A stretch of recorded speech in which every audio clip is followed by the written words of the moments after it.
Hey everyone, Johnny from Jettle here, and welcome to this mini gap year series where I want to be going through all of the do's and don'ts with a gap year and just discussing my experience personally as well. I don't think everyone should do a gap year, but I just want to share my experience because I know it's something that a lot of people contemplate. It's something that a lot of people do. I feel like half of my year group took a gap year before they started university.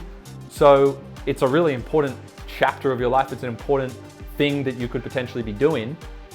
And I thought it'd be cool to just share my experience now that I'm a few years out from doing it. 9 years since finishing the HSC, I had my gap year in 2014. So let me just give you a rundown of what I did for my gap year and how it actually came to be, because the planning of the gap year, as I will go over in more detail, is so critical to it being a success. What is a successful gap year? That's another question. To summarize that in short, I think a successful gap year is just one that allows you to grow. It's one that allows you to mature and become a little bit more worldly, a little bit more cultured. And that's going to play into the kinds of places that I think you should visit. Although it is important that I caveat there are a million ways to do a gap year. People do volunteering, people do immersions, people go to Asia, Europe, South America. Many different things to do. Some people just stay at home and they work for the year and they get work experience, and that's awesome. But nonetheless, I want to go over my experience so I can just share that with you. If you like the idea of this series, please do subscribe to the channel and like the video if you enjoy this one especially. Now, the first thing to talk about here is how that came to be. And the reality is, I think I always knew deep down I wanted to do one. I'm trying to remember if my sister did one. I don't think she did. She went straight into university. But there was a lesson there because my sister ended up going straight into a psychology degree, and she did that for about a year, and then she ended up switching degrees and starting something completely different. She ended up doing education. And that's an important detail because what that taught me firsthand, just seeing my sister go through this, is that it's very hard to know what you want to do straight after the HSC. And my sister is about 4 years older than me, so I had some time to think about this, even if it was subconscious. The second thing was, I really liked the idea of traveling after school. I knew I was, a hard worker at high school, and I think I wanted to kind of reward myself by going overseas. Now, when I say reward myself, I wanted to earn it. I paid for my entire gap year. I should start by saying that. Everyone has the ability to save up for a gap year if you work hard, right? There are some minor exceptions, and there are also people who aren't in a situation because of their familial context, their social context, that they can't do it as well. So I'm just talking about the majority here. And if you can't do it, I completely understand. But a lot of people can. It's very easy to work at the moment, especially. Everyone wants to hire people. Unless we fall into some kind of recession where it's hard to get a job, I think it's relatively easy to fill your week with 40 to 50 hours of work. That might sound like a crazy amount, but I was working 2 jobs to save up for it. I got a gig as a landscaper, and I was doing that full time. I was waking up at 4:30 in the morning, working a full day.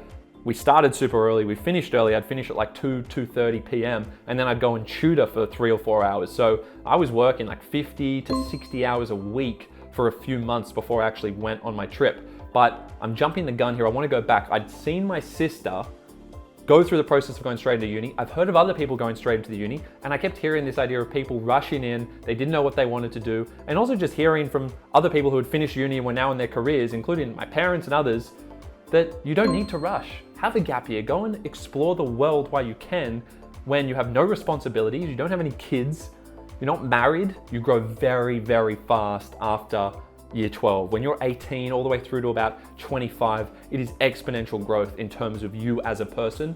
Your whole worldview is going to expand, hopefully, and the choices you make are going to be very important. The people you surround yourself are going to be very important because those are very, very formative years.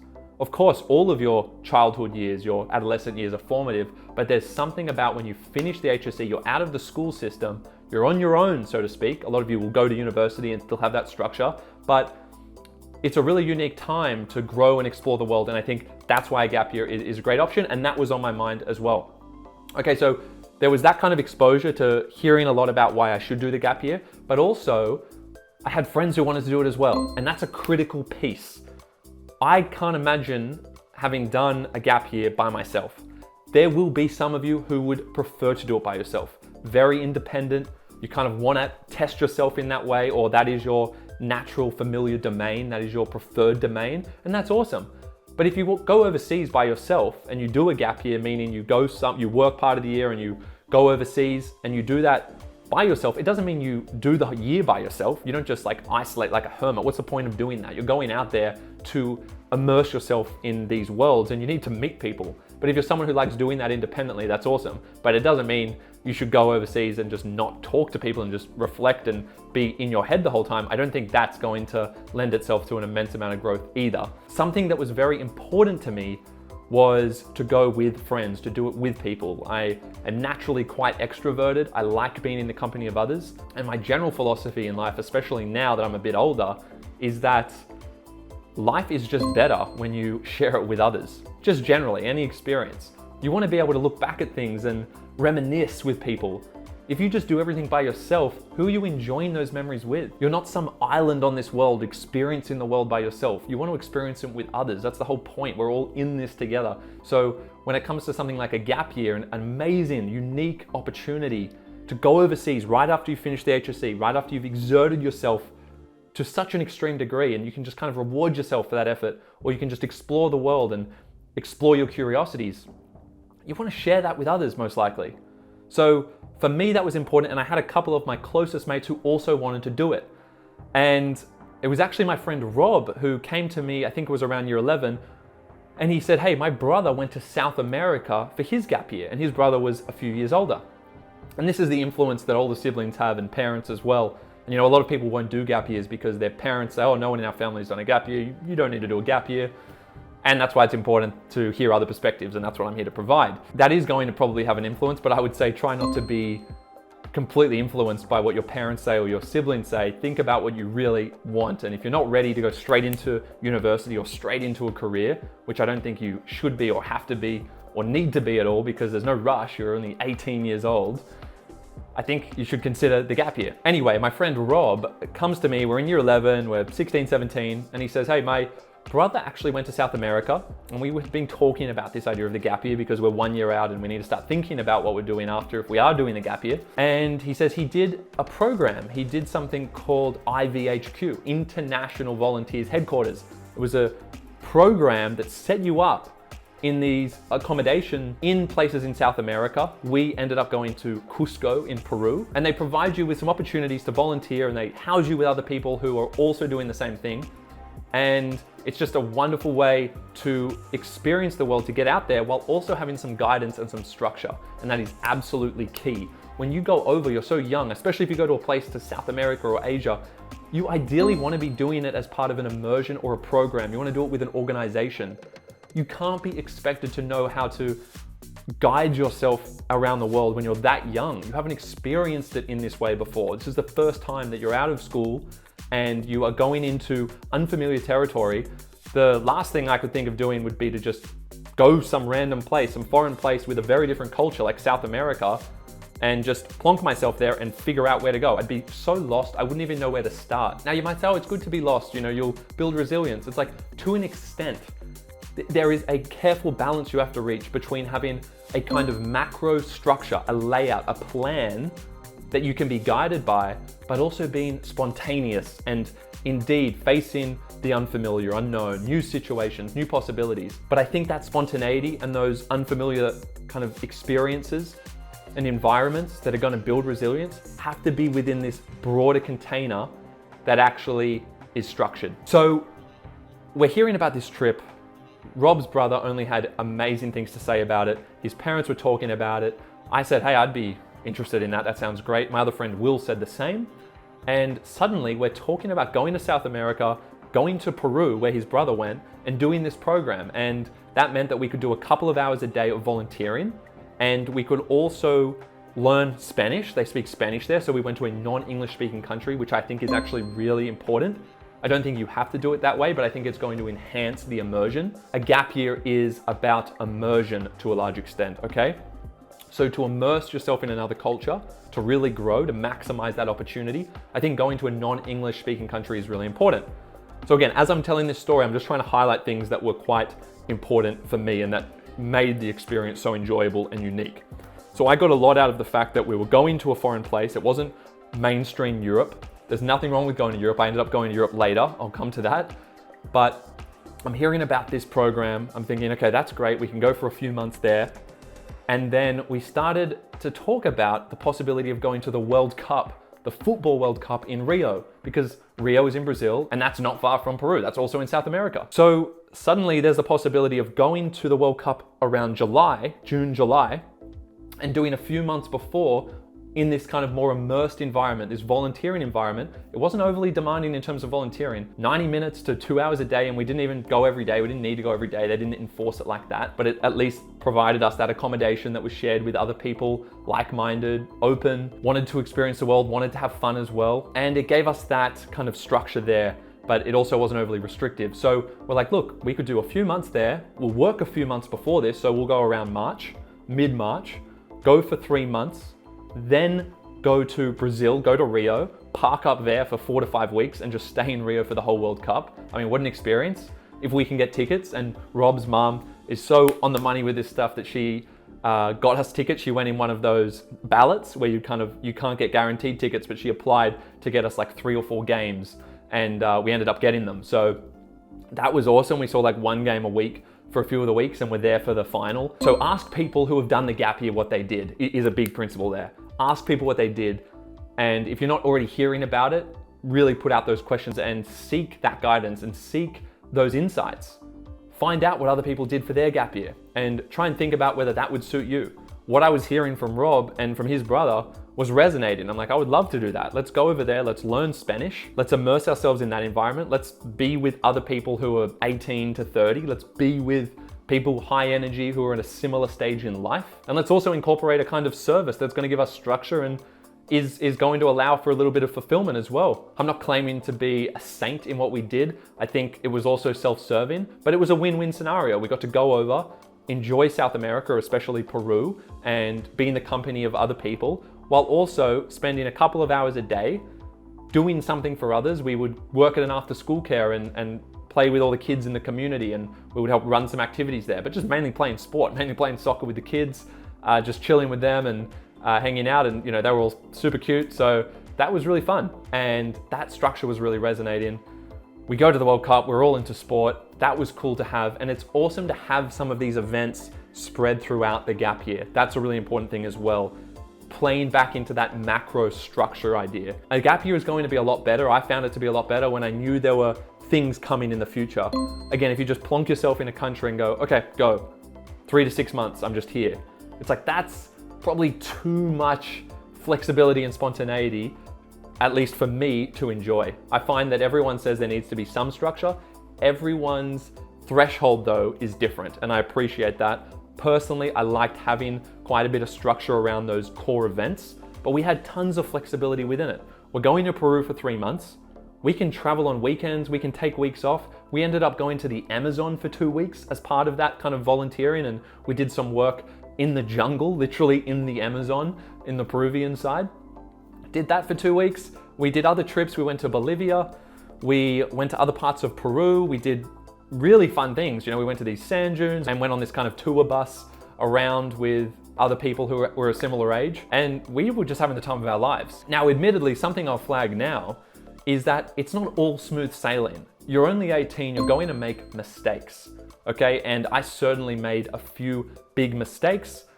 They weren't all massive. I'd say I made one kind of massive mistake, and you take risks, right? You definitely take risks. So what I would say on that is you want to be careful about your choices, okay? And I won't get into all of the detail in this, but I will say be careful with how much risk you choose to take.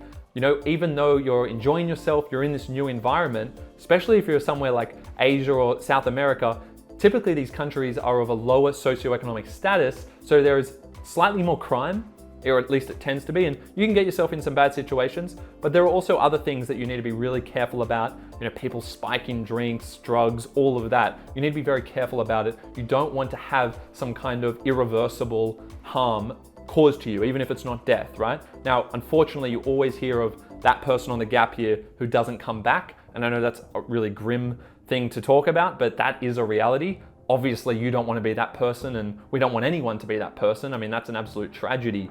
But the reality is that late nights, traveling by yourself, alcohol, drugs, all these things can create a huge amount of risk and can ultimately lead to death or irreparable effects to people's health and, and families, and, these all have huge impacts. So, everything I'm saying is so exciting because I had such a great time on the gap year, but at the same time, I did make mistakes, and there were things that tainted it, but things that I wouldn't reverse, if that makes sense, because you do build resilience. The important thing is you want to minimize that risk, because things could have gone a lot worse than they did. I got a little bit lucky on occasion, and there's also things like with friends and that, and you want to make sure you're not just traveling with one person the whole time. You can get in each other's space. You will get annoyed. Like, no one can be with one other person on a trip at that age for all that time. Like, that's crazy. So I traveled with two. I traveled with Rob and Will to Peru. We did that 3 months together. Then we met up with 2 other guys for Brazil. So we had 5 of us. And then the next stage that I had planned independently, because the other boys wanted to keep going to South America, was that I was going to go to Europe and meet 2 of my other closest mates in Europe. That was crazy. I ended up doing 3 months in Europe as well, right? I was planning that. I really wanted to do the whole year. I wanted to do it that way. And I saw no reason not to. I knew I'd been working hard. I'd worked in some form since I was like 11 years old, even if it was just doing the paper run. I had always had a job and I'd saved up money. I had some life savings there, but I wasn't relying on that. I knew I was just going to work super hard before I left to get the money. And admittedly, something that helped me in the last month or so was I was able to borrow some money from my parents. And I accept that's a very privileged position, but I paid for it all. I paid it all back. I paid every dollar of my trip from the money that I had earned from doing jobs. So there's no like kind of position here where you're like, oh, well, I can't do that. My parents can't pay for it. It's like my parents didn't pay for it. I just chose to get a loan from them because they offered. I would have found another way to get the money. I could have worked for an extra month to make up that money, or I could have borrowed it maybe from a bank or something like that and just got like a $5,000 loan or something. And I'll just flag that I was very lucky to be able to do that. I paid it off within a few months of getting back, just working the same grind that I did before. Admittedly, it was a lot harder coming back and doing it because I didn't have the gap year to look forward to, but I ended up doing an exchange when I was at university, which cost me even more money. And I'll talk about the money side of things more in another video. But this trip, would end up setting me back over $30,000, and the exchange would be similar. But I saved up money, I paid for these, and I think there is no better way to spend your money at this age, and you shouldn't worry about, oh, well, that's 2 lots of $30,000, $32, $35, maybe $70,000. I think I once added up a few years ago, I spent like $100,000, over $100,000 on trips, and you're probably thinking, oh, why is this guy? Yeah, we get it, you have the money. It's like, no, I worked throughout uni and that really hard for the money and I spent it all. So my point is that you can make that money over time if you just work hard and save your money. And if you're living at home and your parents are providing meals for you, there's no reason to not save all that money that you're earning, and you just need to work hard. So I did that, but I accept that not everyone's in a position to access the loans at least, but I'm thinking everyone's in a position to work hard. You can just work 2 jobs, you can work extra hours. There's no reason not to do that. So tangent here, I'm getting sidetracked, but the point is with the money thing, I'll talk about it in another video. If you work really hard, if you plan out the gap year in the right way and you need to work for 4 or 5 months and then travel for 4 months, or maybe it's less, maybe it's 3 months in Europe or something. Again, I would try to go to a non-English speaking country if you want a full immersion, but there's nothing stopping you from doing it, okay? Generally speaking. So you can save up the money, work that 40 to 55 hours a week, maybe 60 hours if you're really committed, and that's gonna buy you weeks. The more you work up front, you're buying yourself weeks overseas, and it's gonna be a once of a lifetime experience. So by mid-year 12, we knew what we were doing, and that just made the HSC way more enjoyable because we're like, hey, let's work really hard here, and we've got this whole year of weightlessness. We always used to say, no weight, no weight. We don't feel any weight on our shoulders. And that's such a beautiful experience. As I said, no responsibilities, no liabilities, no burdens beyond just caring for yourself. And I know that sounds very selfish, but here's the thing, thinking back to it, it's the time to be selfish. You can't be selfish when you have a family, when you have kids to provide for. You can't be selfish later in life when there are so many other things to consider.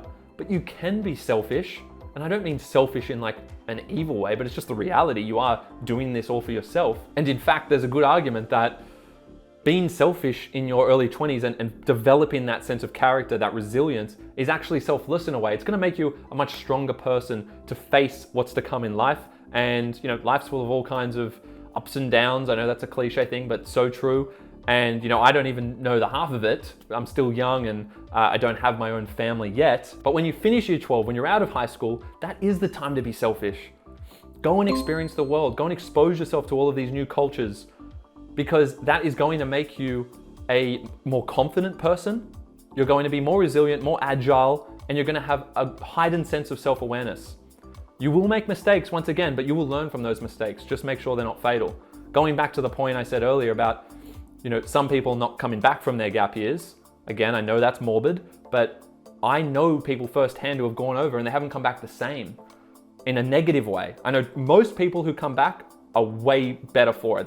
They're completely changed people in a really positive way, right? They're full of life. They're so much more social. They're bouncing around. They're loving life. They're feeling confident. They've met all these people. They've really put themselves out there. And the more you put yourselves out there, this is a really important point, the more you will grow as a person. Some people go on these gap years, they just stick to themselves and they don't go out that much. And I'm not saying you have to go out to nightclubs all the time or anything like that, but they'll just stay in their own group where they're comfortable. And that is not going to lend itself to huge growth. I think you're gonna have a much better time if you can put yourself out there, get used to feeling a little bit uncomfortable, meeting new people, having to introduce yourself. Yes, it's exhausting. Yes, it's very hard if you're extremely introverted, but I think that is a really great skill to cultivate, and it's going to make you a much stronger person. And I think you'll have a better time overall if you can do that and get used to doing that. Some people were literally put into hospitals because they were kind of losing their minds and people got caught up with drugs. And look, you need to be careful about things, but at the same time, this is a once in a lifetime opportunity and you need to make the most of it. So where are we up to here? I've planned out the trip in year 12. I think that's really important. Hopefully you're taking that away from it. It is cool to plan it in year 12 at the start. Don't get distracted by it, but if you can start thinking about it then and lock something in, it doesn't even have to be booking things. You can book things when you finish the HSC, but just planning things, having a general outline and having consensus among a couple of your friends. Maybe it's a bigger group, maybe it's just one person. Again, I would advise not just going with one person on a really long trip, because I think you will get sick of each other and that's a long time to be in each other's space. So if you can have 3, I think that's a great number. I had 3 for 3 months in South America and then a different 3 in Europe, and that worked pretty well. There's always run-ins and you're gonna have some arguments, some fights, and that's all part of it as well. And that's part of growing up and learning how to deal with conflict, even with your friends. So I certainly had a few instances of that, but that's all part of it. And that's what makes the experience very unique as well. Get some friends together who are interested, get a feel for who's interested, and start making a plan of what you might feasibly do. I would encourage you to look at places that are a little left of field. So South America. Now, if you're a girl and you're thinking of going on your own, I don't think that's the safest place. Generally, I'm generalizing there. It's a little bit more dangerous. And I know a lot of girls who were there at the time with me who got caught by themselves, and a lot of them lost their passports and they got mugged, and even guys by themselves got mugged and things like that. So I just think you have to be careful in your planning. But if you've got a couple of people going with you, even if you're a girl, this is boys and girls obviously. If you've got a couple of people with you and you're gonna stick together, especially at nighttime and especially when you're in very foreign places or small towns and it's all unfamiliar territory, then I think you're gonna be good to go. Don't worry about people saying, oh my God, South America, that's so dangerous. That's such a generalization and it's not true at all. Anywhere can be dangerous if you're caught in the wrong place at the wrong time. So be sensible about how you do it and just always stick with a group. Even if you're traveling by yourself, never be caught out alone, because bad things can happen to people. Not saying it happens to most people, I'm just saying it can happen. It does happen to some people. I met people when I was overseas who had their passports stolen. Actually, I was gonna say who got held at gunpoint. 2 girls we were living with in Peru got held at gunpoint and got mugged. So you have to be careful. And I think you have to take all of that into consideration as well. But I think it's definitely overstated how dangerous some of these places are if you're thinking about South America and Asia. I just think you have to keep your wits about you. And if you can do things with an organization, like a volunteer agency, like IVHQ, have a look at IVHQ. Or you can do an organized immersion with your school. It's amazing if schools offer that. I know there are lots of other programs you can look into. Do a Google search and you'll find them. If you can do that, you're going to be a lot safer and you're going to have that structure, that very important structure to your trip, which is going to allow you to stay sane and stay on point, and it's going to allow you to optimize that experience, I believe. Now, the last part of the trip, as I mentioned, I went to Europe. So I had organized in that year to go for 7 months. I wanted to go from mid-March through to October. And I'd planned that with 2 separate groups. We had 3 to 5 across South America, that stint. A lot of those boys continued on and did more of South America. I also wanted to go to Europe, right? And this is where I go to somewhere that doesn't have the same culture necessarily. We're going to more mainstream places, like London was the first stop, Greek islands. We went to France, Germany, Belgium. We did a ton of countries. We even went to Russia, which we did through Top Deck. So sometimes when you're going to a really foreign place, you want to do that with an organized tour group. I know Kentucky's pretty big, and a lot of people who go to Europe, even for a uni break, whether it's in the first year or the last, will do it through a tour because they organize everything and they have that structure there for you, and they are facilitating those social interactions for you, which I think, is something you should capitalize on. If you have people who are willing to facilitate that and put you in a situation to meet people, then that's actually imperative. Again, I can't emphasize enough how difficult it would have been to have just placed ourselves, even me and my group, in South America, and then to have met all of these people. You need to form a base. And if you can be placed somewhere like in a shared accommodation with 20 people, or you can go on a Kentucky tour for parts of Europe where they put you with 20 to 30 people who all want that same experience, then you're going to meet people really easily, make friends, and you can kind of use that as a base, and you'll actually meet a lot more people aside from that group. So everyone wants to have that social base to feel comfortable and secure. I certainly do. So that's why it's good to travel with friends. But then to avoid just staying in your group and staying only with your friends the whole trip, it's important to also join a program or join a tour so that you can meet other people and you can branch out, and then you won't get sick of each other. Otherwise, I guarantee you after a while you will. So these are all things to take into consideration. But we ended up doing more of the mainstream European countries.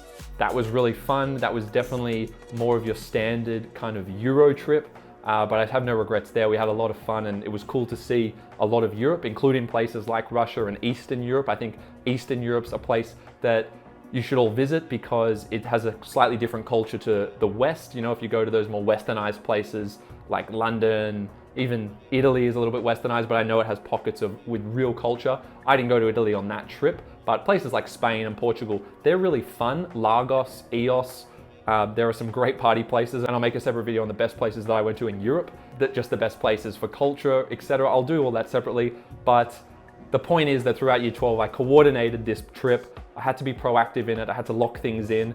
Don't get people who are half committed, get 100% commitment. Try and book tickets to an event the next year to kind of create that security there.